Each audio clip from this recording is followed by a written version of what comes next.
એટલે શેઠને મને કીધું એટલે હું અહીંયા આવ્યો તો અહીંયા કાંઈ પેટી કેવું નહીં, ગોખલામાં માનું ફળું, પણ તે જ કાંઈક નોખું. વ્યવસ્થા નાની મોટી હોઈ શકે, માં થોડી નાની મોટી હોઈ શકે, ભલા મને એ તો હોય એવડી જ હોય.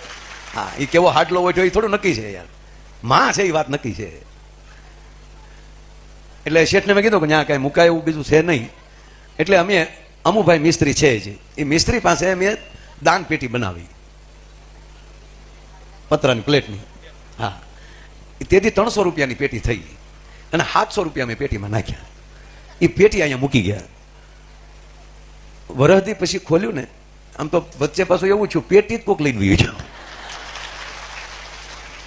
પહેલી વહેલી જ ગઈ ને પેટી, પહેલી વહેલી પેટી ગઈ. સાહેબ અમે માને પ્રાર્થના કરી કે માં જોજે હોય ને જરૂર હશે, પણ બાપુ 15 દી નો થયા, પેટી હોતો ખાઈ ગયો. મોમીન થાય. અરે વચ્ચે તમને બેનું કહું, અમુક વાત અમે આપણે શું છાપામાં ન આવે એટલે બધું ખોટું ન થાય, એટલે આ 17 ચડાવે ને માણસો, એ 17 ના પછી હમાય નહીં, એટલે બાજુમાં આપણે કોથળા ભરીને મૂકી દઈએ, આપણે કઈ અડીએ નહીં, બીજું કઈ. તો એ 17 કોક લઈ ગયું, બોલો કેટલા ખબર? 90 કિલો, 90 કિલો ચાંદી. ઓહો, થઈ જાય ને. સડા કેટલા ગ્રામ ના હોય? માને કેમ માણસો માને છે એ તો જુઓ. એટલે સાહેબ ત્યારે અધિકારી આપણા સાહેબ હતા ડીવાયએસપી બીડી રબારી સાહેબ, તો મેં સાહેબ ફરિયાદ નથી કરવી મારે, અહીંયા હજારો માણસો ફરિયાદ કરવા આવે અને એની ફરિયાદ બીજે કરીએ અમને વાજબી લાગતું નથી.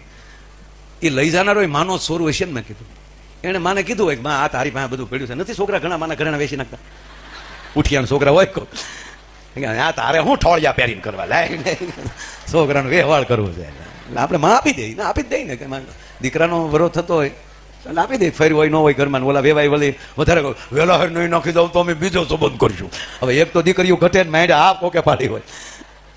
એટલે મેં કોઈ દી નકારાત્મક વિચાર્યું જ નથી સાહેબ. એટલે મેં સાહેબને કીધું, મેં કીધું માને પૂછ્યું હોય કે માં મોટા લોટની જરૂર છે, તો માએ કીધું કે ઉપાડ્યા, નકર તો હિમાડો હું કામ વટવા દે. સાહેબ લઈ ગયા. ઓલા સાહેબ મને કે માયાભાઈ કેટલા કિલો છે? મેં કીધું તમે હું ક્યાં જોખવા ગયા હતા, આ તો અંદાજ કહી. એટલે આપણે કઈ ફરિયાદ કરવી નથી. તું જ કોર્ટ, તું જ કાયદો, તું જ અમારો ઇન્સાફ.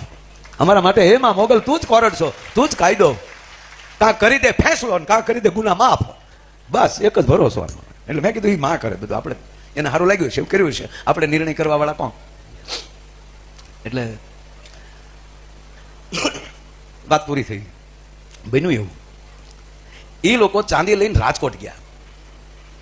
આપણે ઘણી વાર શું થાય, એ ફરિયાદ લખાવીએ ને તો અમુક નાના વરણને માણા અધિકારીઓ પકડે. આમાં તો વીઆઈપી હોય. હા, 90 કિલો ચાંદી સોરનારો થોડો નાનો હુનો માણા હોય. અને આ સમય આ સીસીટીવી કેમેરામાં ન આવવું એ કેવા બુદ્ધિજીવી હોય.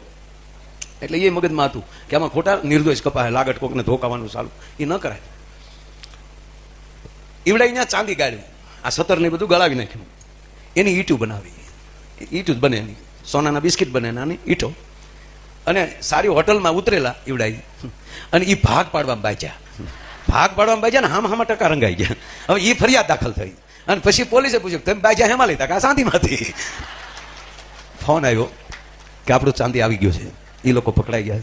સાહેબ છેલ્લે એ જ કીધું કે તો એણે અમારું કામ કર્યું, માનું કામ કર્યું. માએ મોકલ્યા છે કે આવડા છોકરા આ 17 ભાંગી નહીં શકે. આપણે વગાડી ન હોય કે કોઈક માણસ શ્રદ્ધાથી ચડાવ્યું હોય આપણે કેમ ભાંગવું? એ કે આ છોકરા ભાંગી નહીં શકે ને ખોટા ઢેકલા પડ્યા છે. હવે છોકરાઓને કયો એને યોગ્ય. એટલે તરત વિચારી આવ્યો કે એ ચાંદી હવે તમે, હું એક ભાઈને મોકલું છું ત્યાં રહેવા ગયો. ત્યાંના હોનીને આપણે બોલાવ્યા રાજકોટના. હું કહું તું આ દરવાજાના સિંહાસનનું માપ લઈ જા, એના સીધા દરવાજા બનાવી નાખો. એટલે મૂળી માયા મદદ કરવા મોકલ્યા. બિપિનભાઈ સોની, હાલો એ નામે યાદ છે, એને બોલાવ્યા ને એને. એટલે એને એમ થયું કે આ છોકરા સાંજે હમણાં પડ્યા, દરવાજા કરી નાખી. તો માં જ પછી સીધે ને કે છોકરા વા કરી નાખો ને. હવે એના સીધા દરવાજા કર્યા.